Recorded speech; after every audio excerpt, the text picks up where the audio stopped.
Hello, everybody. Good evening. Thanks for joining us on this 1892 pledge Q&A with myself and Trust Chair Greg Tomlinson.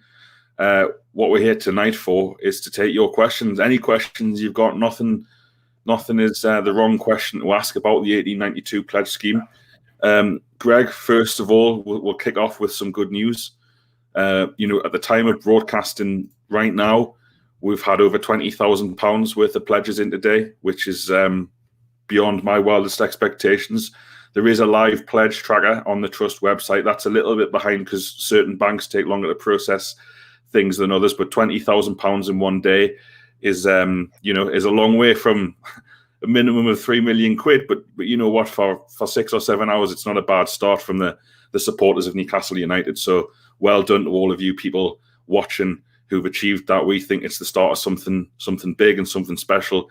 Time will tell. And Greg, great news today. I haven't actually checked since this afternoon, but we're crossed 15,000 members for the Supporters Trust for the first time. Absolutely. What a great reaction, to get that over £20,000 pledged on day one, I think is beyond my wildest expectations, and what a great start. And let's keep the momentum going. Really. So thank you to everybody who has pledged already. And a lot of those are regular pledges. One of the things about this scheme is pledge what you can when you can, but those regular pledges every month are what is going to get us to a position where we can have a real influence. So thank you to those that have pledged, and keep spreading the word. Tell your mates, tell everyone you work with, spread the word. Totally. It's the monthly pledges that are going to be key here. But of course, we're so grateful to people who've pledged for the first time. Incredible effort from Newcastle fans today to get to 20,000 a day. I mean, I'd have been happy with a few thousand. That would have been great. So to cross the £20,000 mark after just a few hours after launch, I mean, that just shows me, Greg, the unbelievable potential of this fan base. And that's why we've launched the 1892 pledge scheme, because Newcastle fans get put down a lot particularly in the national media. But if there's one group of fans or one set of supporters who could pull something this ambitious off, it's the fans of Newcastle United. So it's been a crazy day. We'll have to say thanks to everyone who's given us the platform here, Newcastle Fans TV, Gallagher Shots and Chris, and the Newcastle United Supporters Trust, True Faith as well. Wherever you're watching this, thank you for joining us on this, your Thursday night at 7 o'clock. And Greg, should we crack on and get some questions going, questions answered even? Yep, that's what we're here for. So let's crack on, Yeah. So essentially, what we've got is a comment section. Whether you're watching on YouTube or Facebook, get your question in the comment section.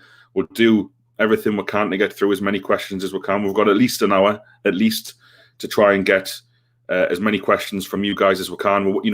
Even if you're skeptical, even if you're not convinced, we want to hear from you.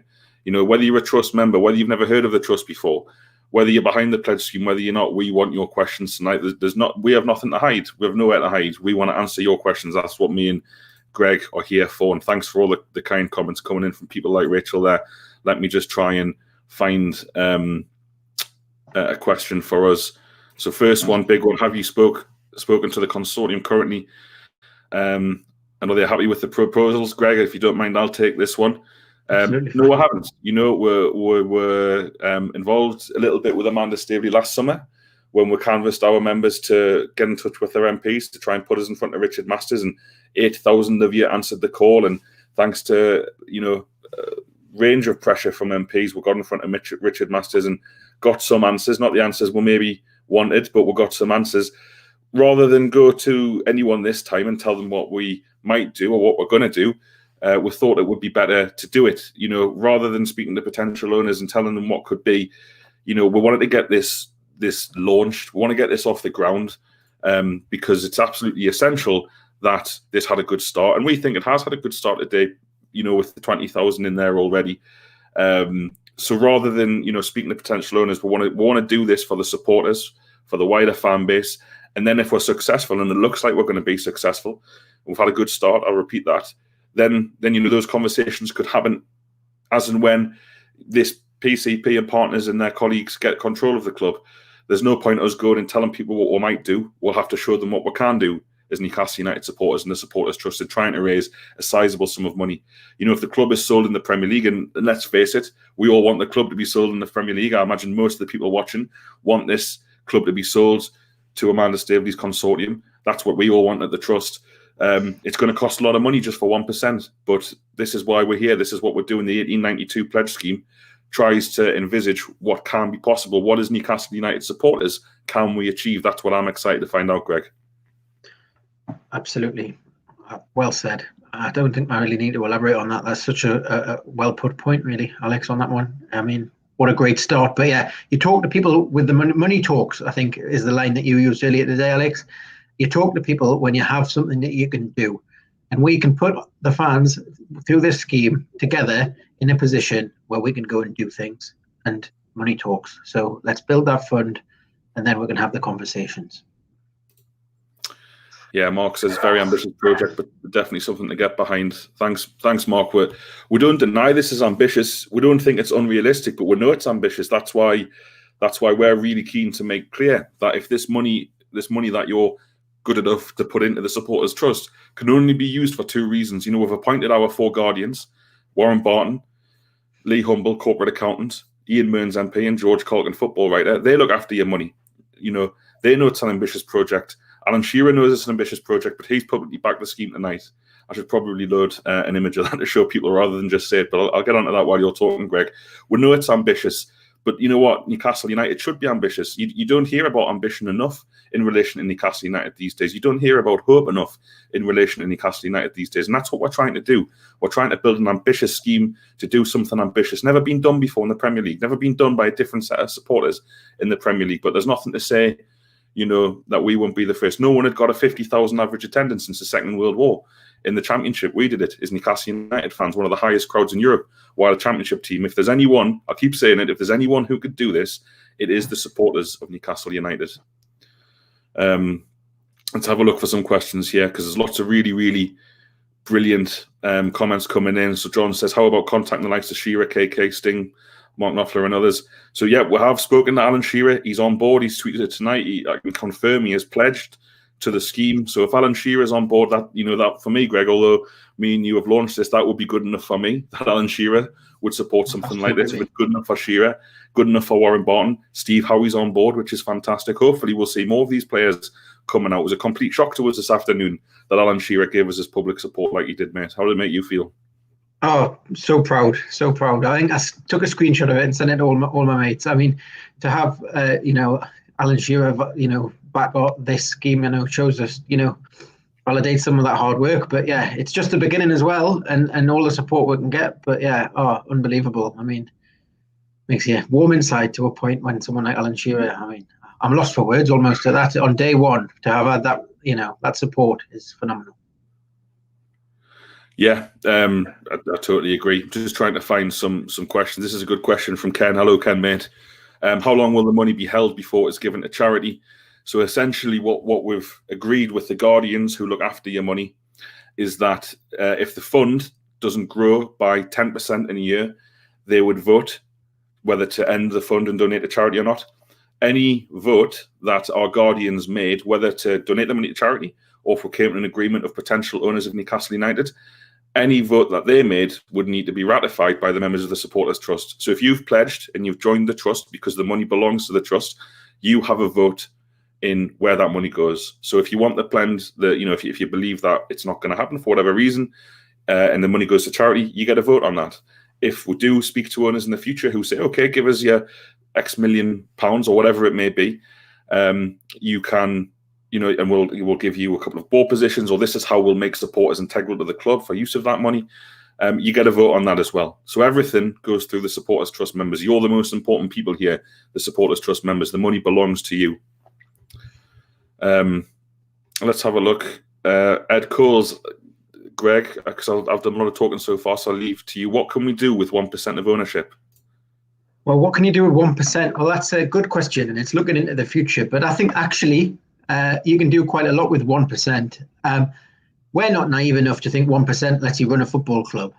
We know that. But what it does do is it gives you a seat at the table, and it gives you a relationship with the people who own your football club.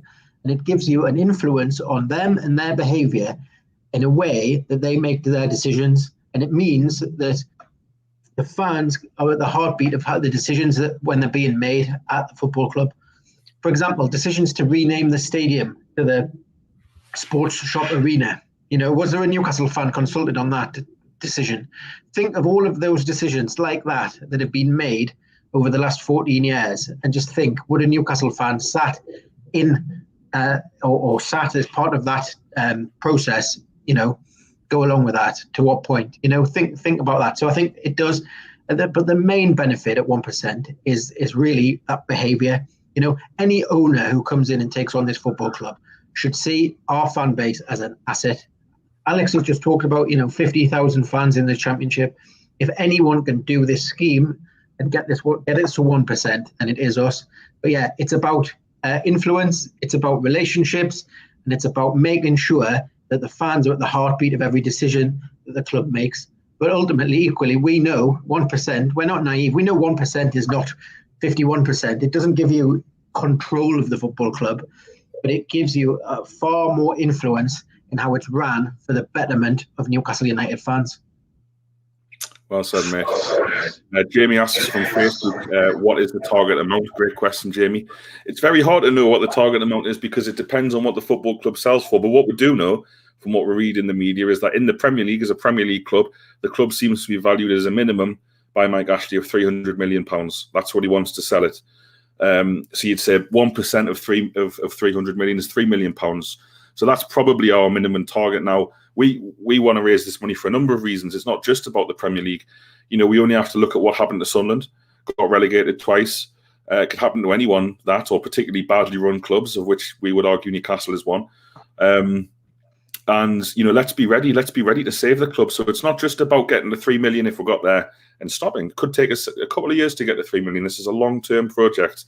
This is about raising as much as we possibly can to get as much of the club as we can. And we can't promise you anything here. This isn't, give us this money and we will get the club. We're just a group of ordinary football fans like everyone watching this right now. We just want to make the future better than the past, because as Greg correctly says, there's so much going on at Newcastle United that, makes your head, makes you want to shake your head whenever you think about it. We want to make sure that there are fans on the inside of the club in the future, and that doesn't guarantee anything. And like we say, there's no guarantee of this. All we can guarantee is your money will go to buying a part of the club or the local charities. So we see there's a no-lose situation. But I think a target amount, as Jamie asked, good, really good question. We're looking at a minimum of £3 million. We'd love to raise more. Let's see what we can do. What is realistic? We're going to find out.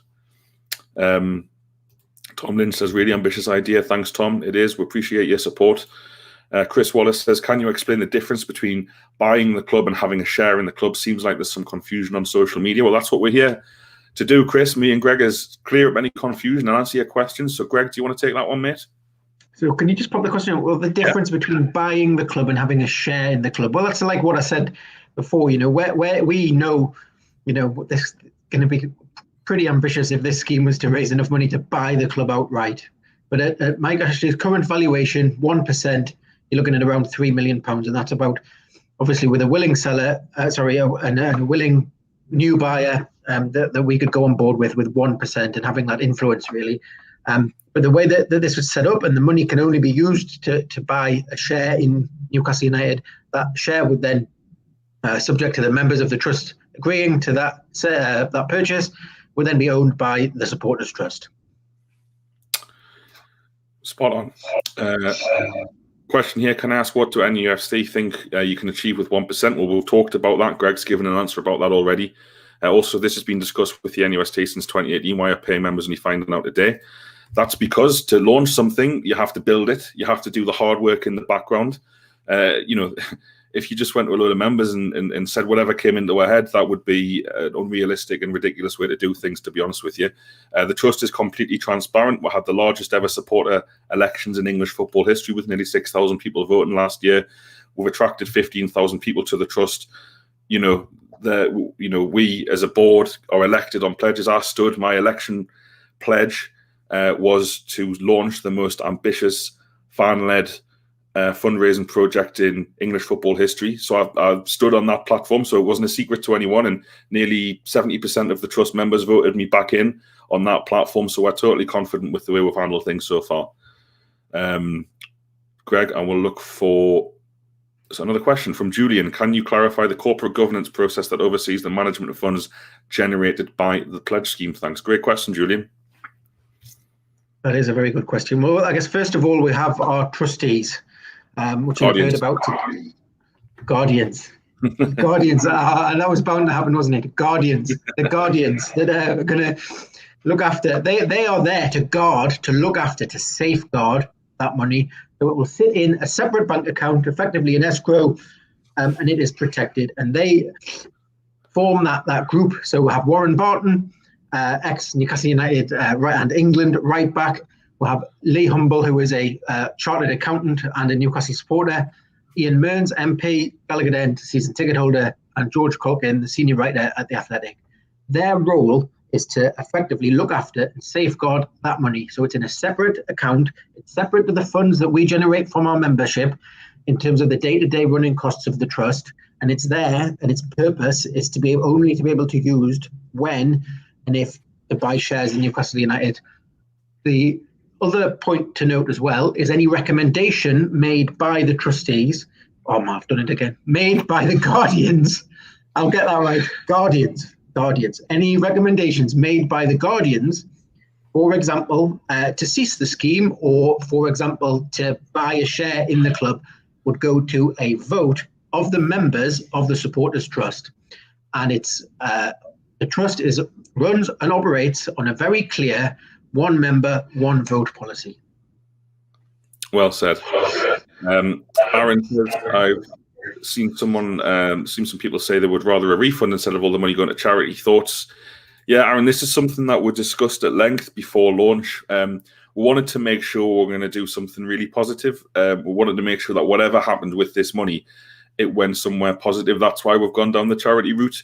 Refunds are complicated because you either have a fund or you don't. If people were dipping in and out of it, we might not be sure of how much money we actually had when it came to it. There's also a lot of fees involved in refunding large sums of money between bank accounts and transaction merchants and stuff like that. So it's just a non-starter. Appreciate that. It might not appeal to everyone, but we had to make a decision that we thought was best ahead of launch.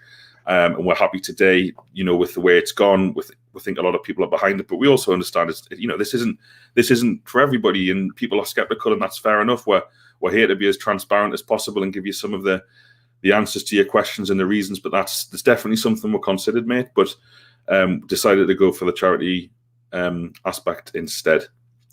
Mike Baird says, how regularly do you plan to update trust members and their financial positions and plans? Well, Mike, every single day on the 1892 Pledge website, you can see the website scrolling along the bottom of your screen there.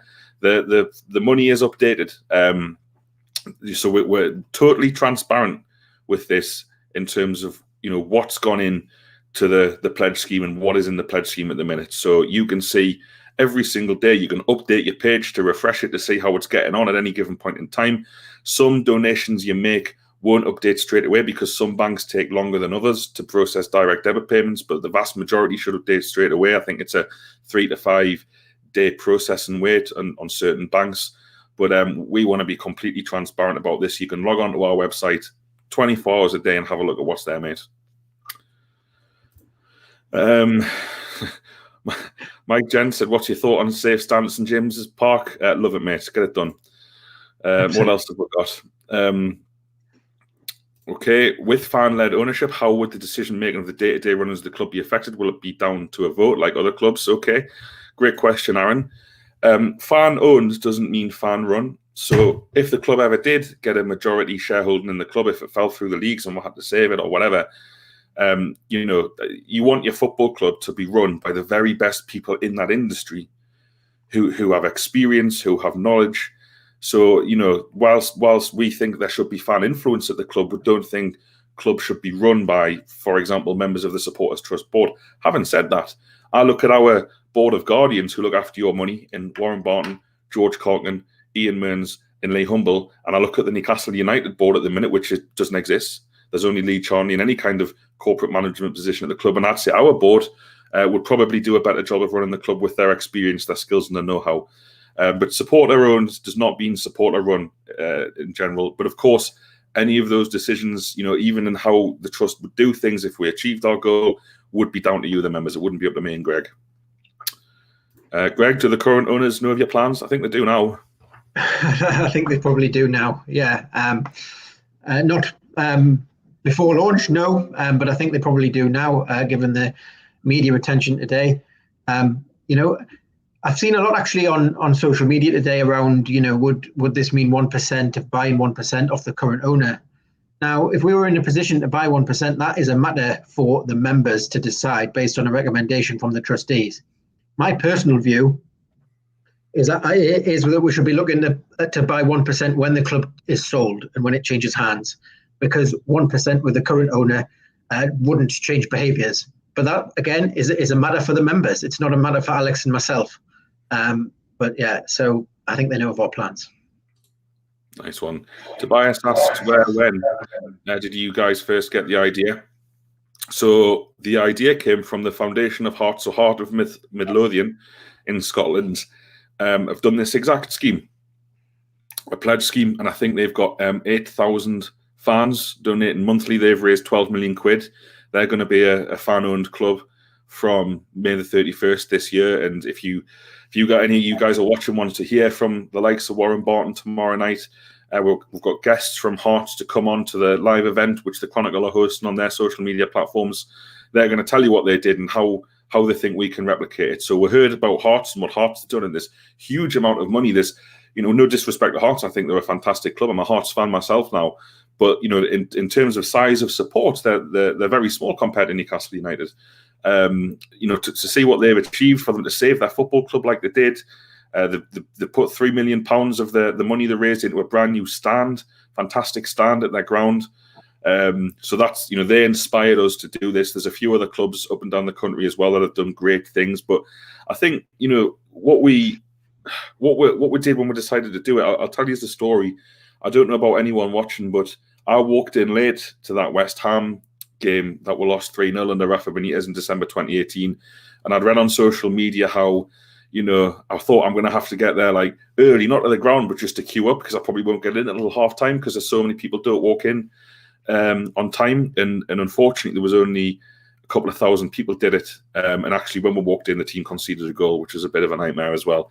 And I kind of realised then that all of this direct action, all of this boycott stuff, which I've supported myself, by the way, I'm not passing the buck here. I'd supported it as much as anyone.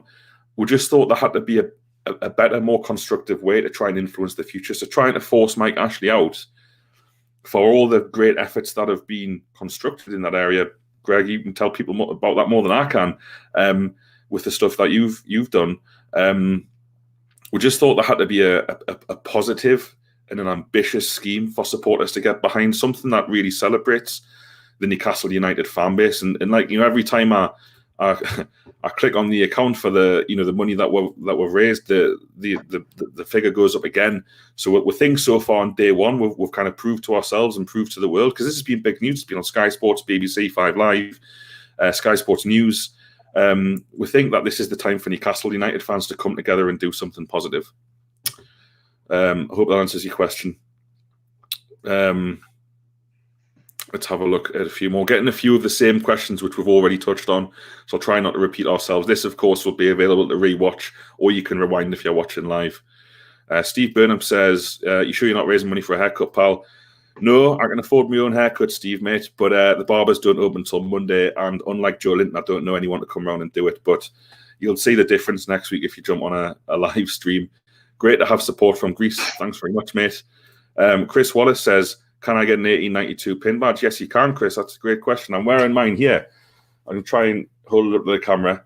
Greg's not wearing his because he's useless. I don't know where it is. Somewhere. There's the pin badge. Basically, anyone who pledges and creates an account while you pledge, you get a referral code. And if you send that referral code and one person that you send it to pledges, we will send you one of these in the post if you live in the UK. So we think they're quite smart. Greg's furiously looking for his. But yeah, good question, Chris. You can get them there. You can get it held up to the camera, Greg. Get it on. Got to be done. got to be done. Here's a long question from Peter. Greg, I'll let you take this one, but I'll read it out. How is the new proposal any different compared to the initial aims when the Trust or Supporters Club, as it was back then, was set up in 2008? Feels like we've already tried this before, and I don't really know why it failed last time. Lack of funds?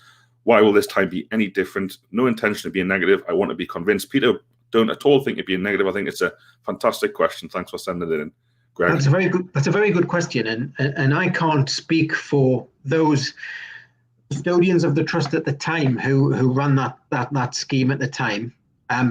But the main way that this is different is it's not a financial product. It is literally a pledge. It is put your money in and it goes in and it sits there. I think, I understand parallels obviously previously in terms of that campaign that yes, we can. But I think also, the water under the bridge in the last 10 years and Mike Ashley's still here. Yes, that was the driving factor behind that campaign at the time. The various additional decisions that have been made on top of that, I think, now is the time to really get behind something positive. I can't comment in detail about the proposals from 10 years ago because I wasn't involved in how they were made, formulated, etc. And neither was Alex or anyone on the board at the moment, for that matter. But yeah, this isn't a financial product. It is a pledge. You pledge your money and it goes into the scheme. It's very important people understand it's not an investment.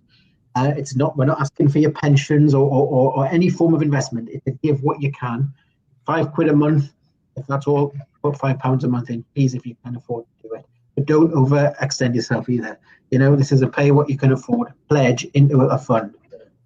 Alex, I don't know if you've got anything else to add on that. Really, it's hard to talk back about a process that you weren't directly involved in. Yeah, that's right. I think this is different to a lot of other things, like Greg says, because it's pay what you can. We're not selling you anything apart from an ambition. The money goes to charity if it doesn't work. We kind of think, what's there to lose? We're not asking for money, life savings, or anything like that. We only want people to pledge what they won't miss. That's the key here. We're all together as Newcastle fans, and that's the key message. Again, Paul Davidson asks a question. Paul, I'll just touch on this once more because we've talked about it. Greg went through in great detail earlier in the conversation that we've appointed 4 guardians: Warren Barton, ex-Newcastle and England player; Ian Mearns, MP for Gateshead; George Colgan, football writer for The Athletic; and Lee Humble, corporate accountant. They look after your money. It's not me and Greg or other trust board members. They look after your money. They make sure it's safe. You can check every single day on the Pledge website, 1892pledge.co.uk, which you can see at the bottom of your screen. You can click on it now, head there now, see how much is raised, and that hopefully gives you your answer. Bond says, I think it's a great idea, but in the bafflingly small minority of people staunchly against the proposed take on moral grounds. How do I ensure my money isn't in business in PIF?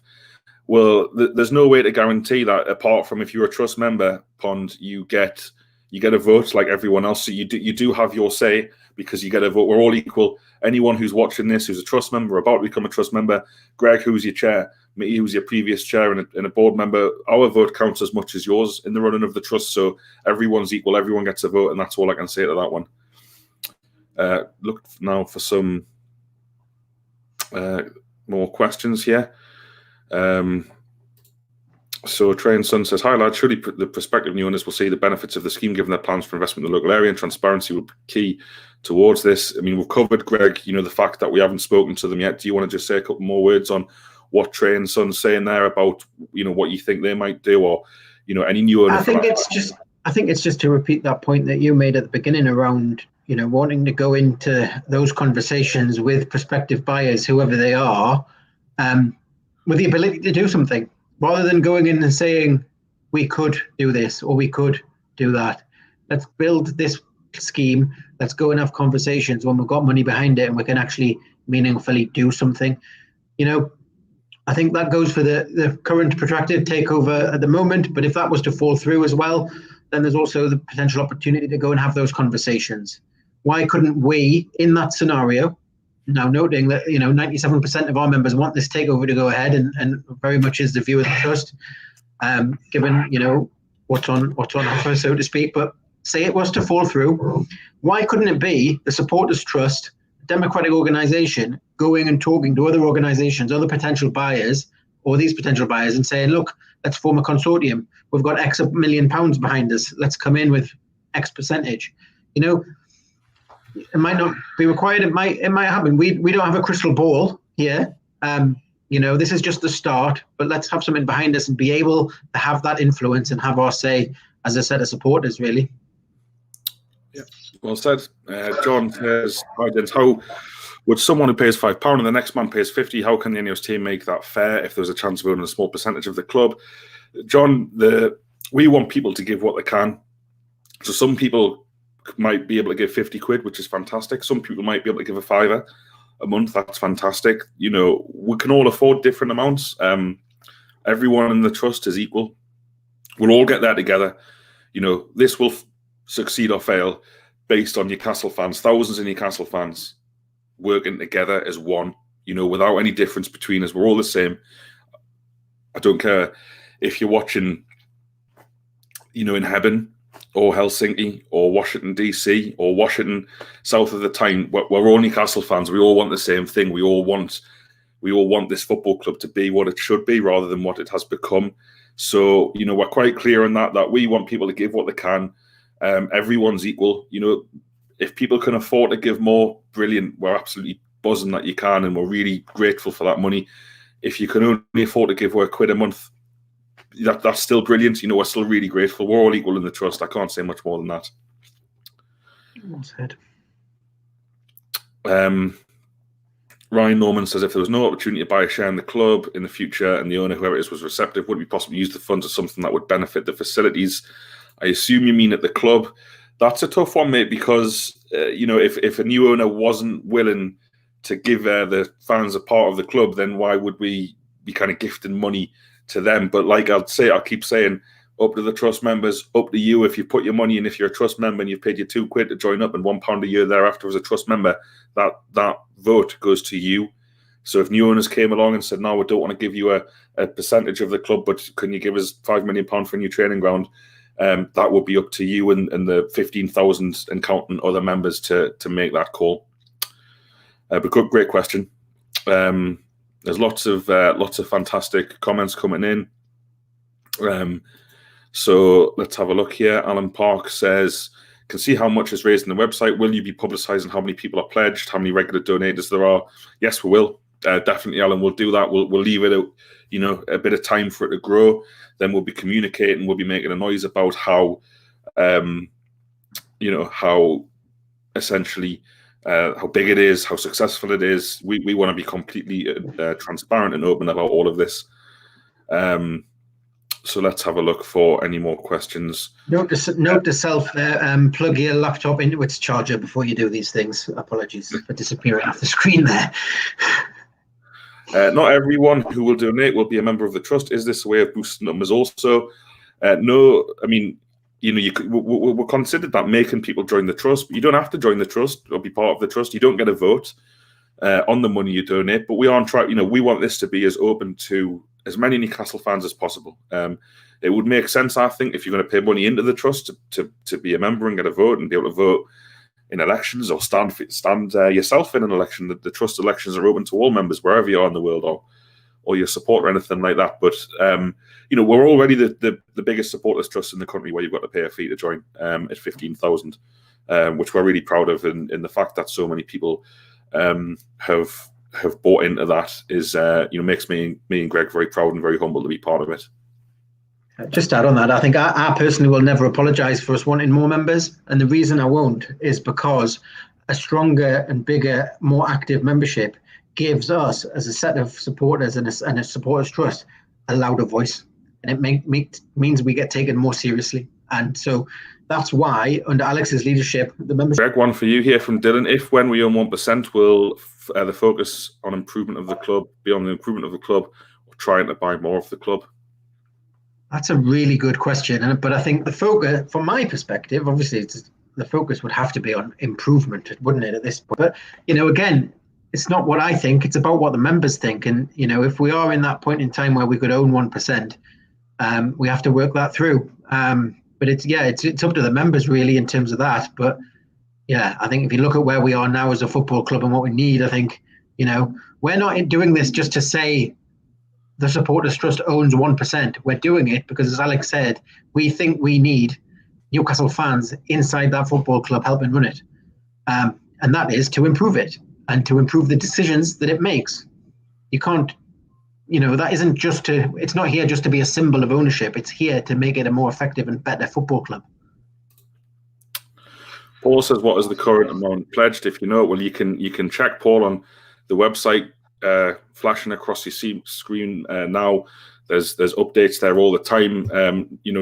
Sometimes it takes longer than for some banks to process payments than others. But in terms of money pledged, I said at the start of the call that there was over £20,000 pledged. That's gone over £21,000 just while we've been on this call.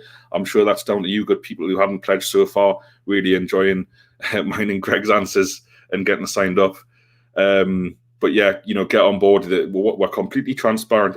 The 24 hours a day on the pledge website, you can see money that's come in. Graham Dougal, hope this will encourage other supporters groups to follow suit? Greg? Interestingly, I think we've had 2 or 3 get in touch today asking for a chat, including Manchester United. Could you believe it? So I think it might. Yeah. Look, this is an incredibly ambitious project, and if anyone can do it, it's Newcastle fans. But yeah, it's been done obviously lower leagues, and Alex has talked about Hearts. But yeah, I think it will. Really funny, Calvin. I like your style. Josh says War Flags in 1892 pledge scheme collaboration. So our board member Thomas Concannon is part of War Flags, and we love War Flags. We're massive fans of them. We do stuff in collaboration with them. We did a quiz at Christmas with War Flags, who do loads of good things for charity as well. It's not just about the flags. So we're fully behind that partnership and keeping it going. Do you have any additional fundraising plans? Well, the pledge, it's a good question, James. The pledge scheme is fundraising. We're going to keep people up to date. We're going to try and stay in the media when milestones are passed. We've got a 21,000 by 25 to 8 on a Thursday night, a few hours after launch. Where can we get to? We're going to keep trying. We've got Alan Shearer on our side. He's tweeted. He's pledged. We're going to think that's a fantastic message. Warren Barton's on side. So we'll keep trying to get these recommendations from people. We'll keep trying to talk to people. It's hard at the minute because of the pandemic, but we would like to put some events on across the country, not just this country, but maybe in North America as well. Let's have a quick look, because there was a few questions there which I didn't get to about issues about fans overseas, and that's one of the things we've had a problem with today, is that overseas fans, the payment method on the website for Go Cardless is being a little bit difficult. We're on top of it. We're going to get it fixed and make sure overseas fans, who are incredibly important to Newcastle United and important to the trust, can pledge just as easily as fans based in the United Kingdom. But we are on that. There was always going to be a couple of hiccups with the launch, but we're on that. We're here. Let's have a look at any other questions. Let's take a hard one, Greg. Why should anyone trust you after the pathetic performance with the Premier League and their chairman? All right, cheers, holographic sentience, if that is your real name. Was he in there? Was this person in the room? Because you might not like what Richard Masters said, but unless you were in the room, we asked some incredibly difficult questions. You might not like the answers, but you can only ask the questions. Alex, I don't know if you want to elaborate on that. Yeah, well, a lot of football journalists, a lot of people, including the buyers of the club, wanted to speak to Richard Masters. Through the strength of the Trust's membership and through Newcastle fans working together, we managed to say to him, did Liverpool and Tottenham try and influence this takeover? I don't think he faced that question from anyone else in the whole country, and we got in front of him and did that. We're just ordinary fans. We're just like you. We're not experts in anything. So we would say that you should trust us because this is an ambitious idea for the future of Newcastle United. And if you're not with us, that's absolutely fine. Best of luck to you, but we'll crack on. Hi, gents. Is any of the money raised from the trust membership going towards the pledge? No, they're 2 separate bank accounts at the minute. The trust membership money that we get from your £1 is spent on the running of the trust and various fees for the website, for emails, for advertising and stuff like that. So there's no crossover between the two. Let's have a quick look at more questions. What about this one, Greg? What about investing the money to grow to the point where we can buy the club? That's again another really good question.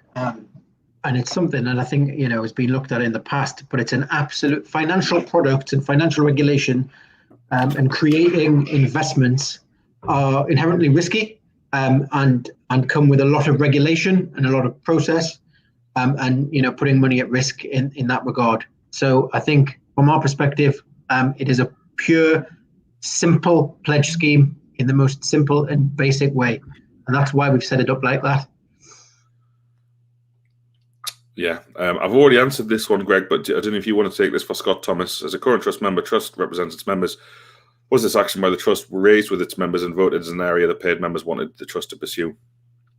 So this is another good question. So this was agreed as an action by the board in a board meeting to take this pledge scheme forward, and the funds that we've put to it in terms of developing the scheme, the videos and the materials for the launch, and all of that has been agreed by the board.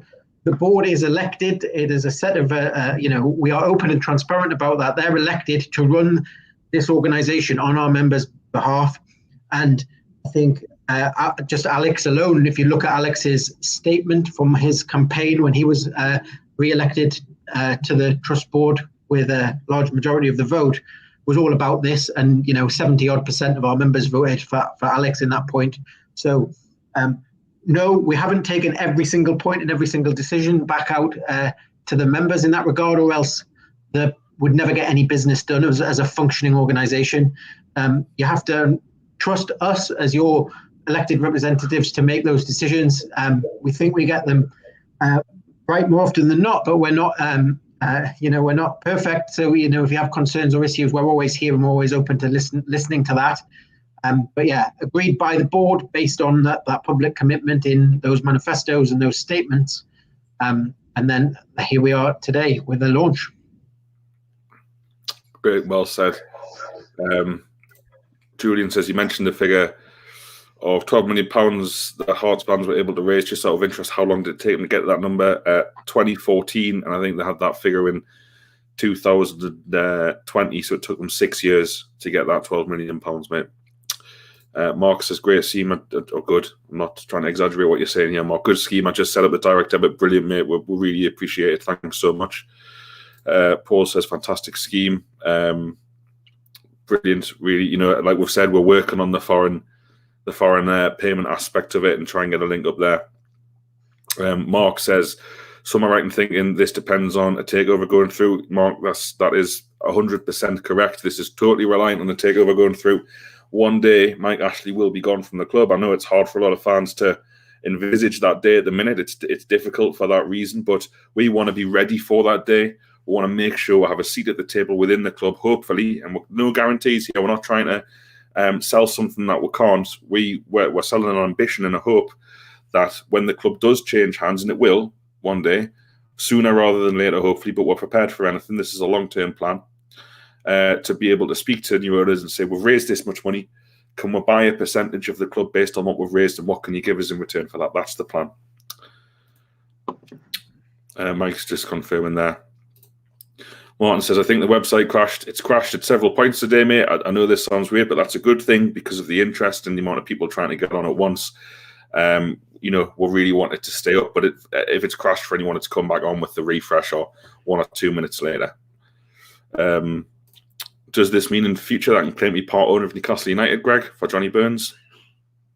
Well, if we were successful, it would be the trust that would own the 1%.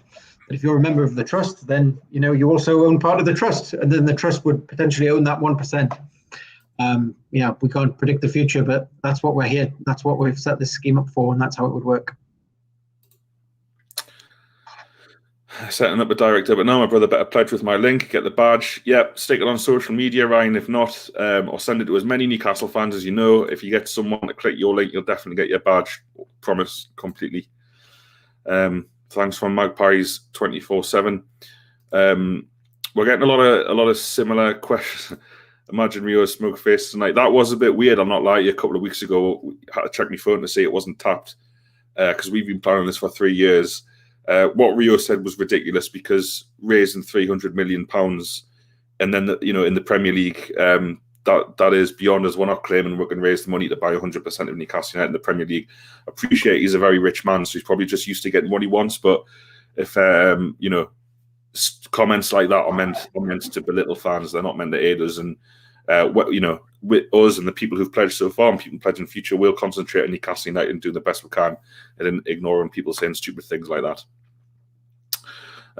Greg, sorry, one question. I'm getting quite a lot. I'll just try and find one of them to put on the screen.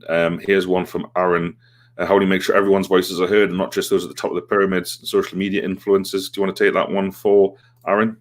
I can do, absolutely, yeah. So I think the most important thing, and this is about how the trust runs full stop, is that we operate on a one member, one vote basis. So every single member has the same say. Now, when it comes to the pledge, you don't have to be a member of the trust to make a pledge. But when it comes to the vote on how we use that fund, you do need to be a member, because the fund will ultimately be owned by the supporters trust.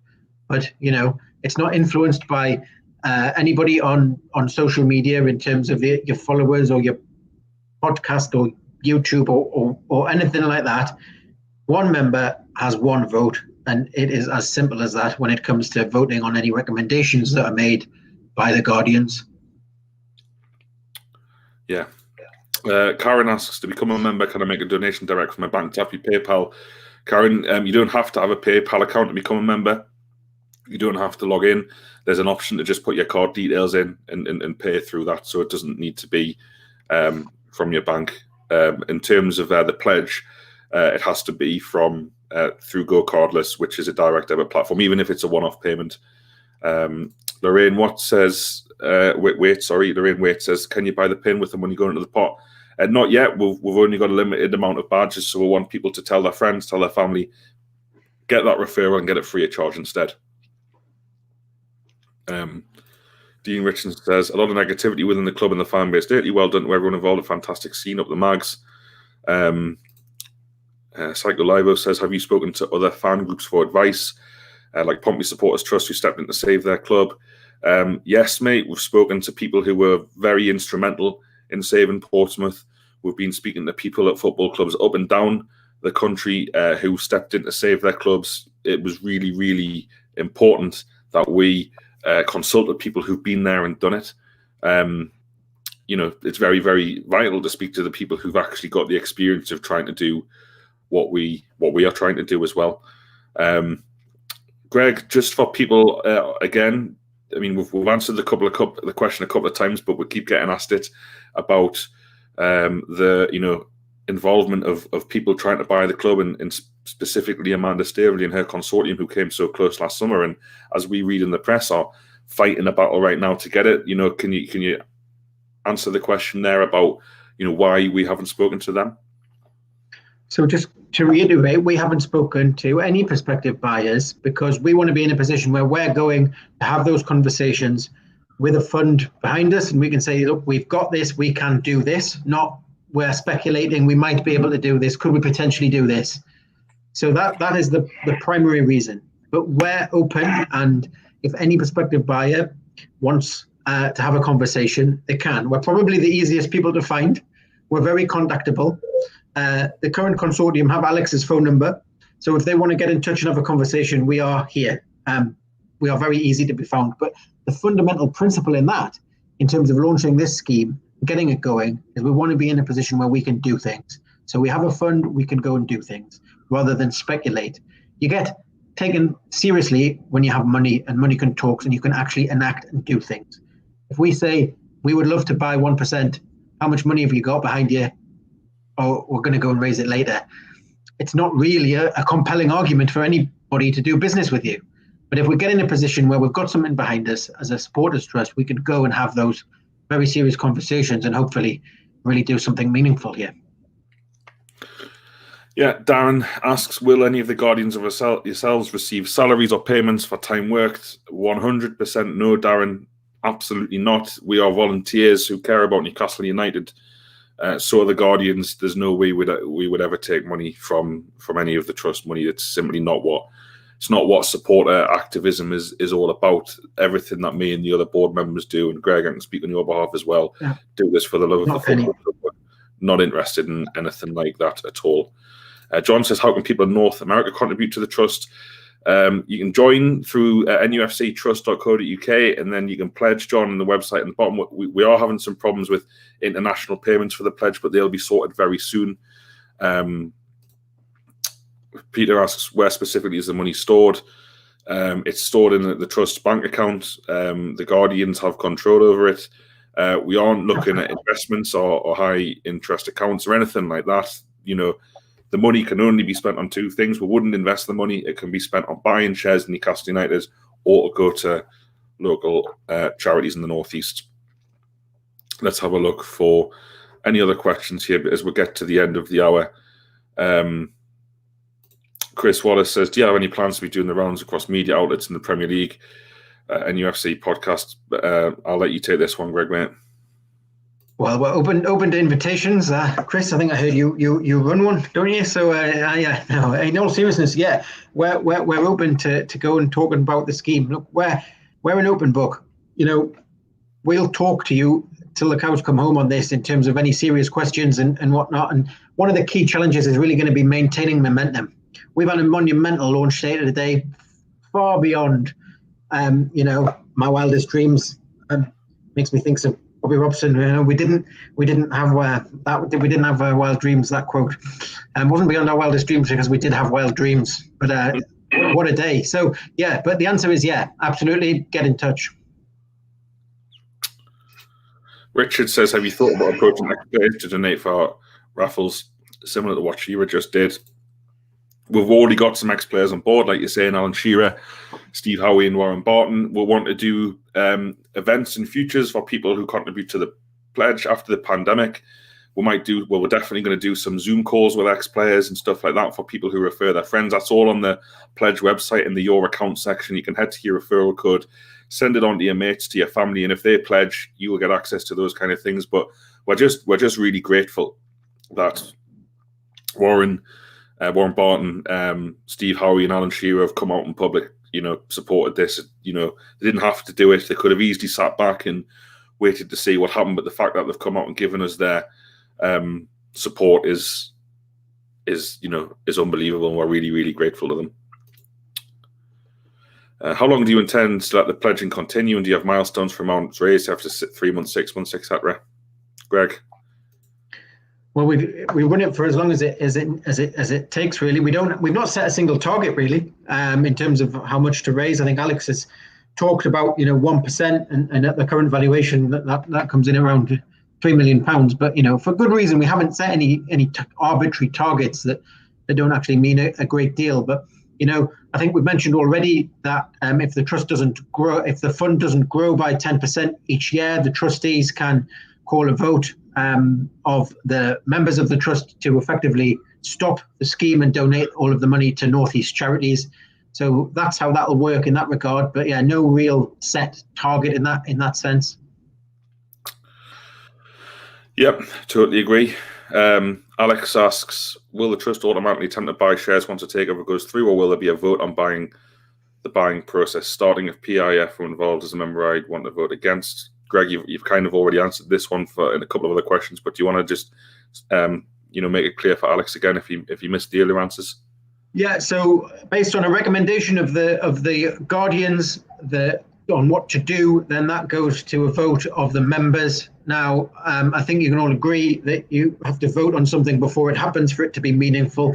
So as that process is ongoing, if we were in the position where we had something like that on the table, that would go to a vote of the members before it's done. A vote after something is not worth a vote. It's not it wouldn't be a rigged process. It would be a genuine say of the members on what to do with that money based on a recommendation from the Guardians. So, absolutely, it is a proper have your say on it. It's not we've done a deal, tick. It's you are a member of the trust. You have a say. You have a vote. Yeah. Brilliant. Okay, so what we've got now potentially is just some questions that were sent in to us earlier today. So I just want to put a couple of them to you, Greg, if that's okay. Yeah. You know, the first, I think we've covered most of it in this chat, and we've only got a couple of minutes left. You know, one of the main questions that's come in today is how much do we want to raise? Well, we've covered that. Some people have said, is there a maximum? You know, do you want to take that? Is there a maximum we're looking for? Well, there isn't a maximum, is there? I think, you know, we'll go until we've got, you know, until there's a decision to be made, almost, really. So no, there's no real maximum. I mean, yeah, I mean, you've got to be realistic, I think, in this. But yeah, not set an arbitrary target, so no maximum. But yeah, we'll go with it. You can't really set a maximum in something like this. I mean, it's not. I'm not naive enough to think that we're going to, you know, be in a position shortly to actually buy the club outright. You know, that's why we're talking around 1%, or, you know, worst case scenario, us being there as a pick it up off the floor. Really, I think is, you know, that Portsmouth analogy that you used before was really a good one, actually. If you look at Portsmouth, their fans stepped in and bought the football club, and they've actually just sold it. But they didn't sell it to the first person who wants to buy it, because the people who often try and buy football clubs that are in trouble down at the bottom are chances. People who are in it for themselves to make a quick buck and then get shot, get out. Look what's happened to various of those clubs. They had the benefit of stabilising their football club and then choosing, as a supporters trust, to sell it to what they believed were good owners with the right intentions for their football club. So yeah, no target, but let's keep it going and let's keep the momentum going. Yeah, well said. Thank you for everyone who has watched tonight. We really appreciate 500 of you spending your time listening to me and Greg for an hour. You know, really nice comments here in the you know, in the comments. We really appreciate it. Just final one from me. This club is our club. The club belongs to us. It's not Newcastle United's training ground or its academy or its first team squad or its coaching staff that's worth £300 million. It's us, the supporters. Mike Ashley wants to make a massive profit on the football club that he has not done a great job with, to be blunt, over the past few years. What we're asking you to do today is invest in yourselves, invest in Newcastle United supporters. That's the most important message I can give you here, is the 1892 pledge scheme is about you. It's about Newcastle United. It's about us as a football club. We want to make sure we're represented when this club is sold. We might not do it. Can't promise anything. We'll only do it with your help. We're really proud of the day we've had today. We're really proud of the reaction of the supporters. We're really proud of Alan Shearer, Warren Barton and Steve Howie getting behind it so publicly. Let's have a go. Let's see what we can do. If there's any football club fans that could do this, it's the fans of Newcastle United. And we really appreciate everyone who's pledged so far and everyone who's promised to pledge over the weekend and beyond that. So with that said, thank you, Greg, for your time, mate. We plan to be as transparent as possible. We'll do some more of these again. Thank you to everyone who put a comment in. Sorry we couldn't get to every single comment. We really appreciate it. We'll try and get your comments next time. And thank you. Thanks to everyone for watching. See you all soon. Ta-ra. Thank you.